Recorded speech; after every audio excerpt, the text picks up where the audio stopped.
جی اس وقت ملتان کے قریب دریا چناب کے اوپر موجود ہوں اور یہاں آپ کو لائیو اپڈیٹ کر رہے ہیں کہ پانی کی سطح ہے وہ کم ہونے کے بعد اب دوبارہ سے انکریز ہونا شروع ہو گئی ہے۔ میرے کیمرہ مین آپ کو دکھائے گا، یہاں آپ دیکھ سکتے ہیں پانی کی جو سپیڈ ہے وہ بڑھتی جا رہی ہے اور دریا چناب ہیڈ محمد والا پل کے نیچے سے گزرتا ہوا پانی ہیوی سپیڈ کے ساتھ یہاں سے گزر رہے ہیں اور جو ہیڈ تریمو سے خطرناک دوسرا سیلابی ریلا آنا تھا وہ اس ٹائم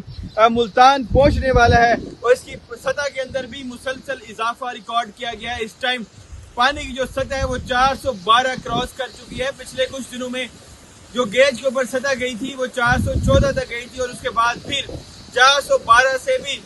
تک نیچے آ گئی تھی، اس کے بعد پھر انکریز ہونا شروع ہو گیا اور اس ٹائم ضلعی انتظامیہ کی رپورٹ کے مطابق پانی کے اندر مسلسل اضافہ نوٹ کیا جا رہا ہے اور اس ٹائم شدید بارش بھی ہے دریا چناب ہیڈ محمد والا پہ اور اس ٹائم پانی کی جو سیلابی صورتحال ہے وہ بھی خطرناک ہوتی جا رہی ہے۔ آپ دور تک دیکھیں تو ہمیں ایک دھند سی نظر آ رہی ہے جو کہ پانی کی وجہ سے اور مسلسل بارش کی وجہ سے نظر آ رہی ہے اور اس ٹائم گرج چمک کے ساتھ یہاں پہ بارش ہو رہی ہے، نیچے سے سیلاب ہے اور اوپر سے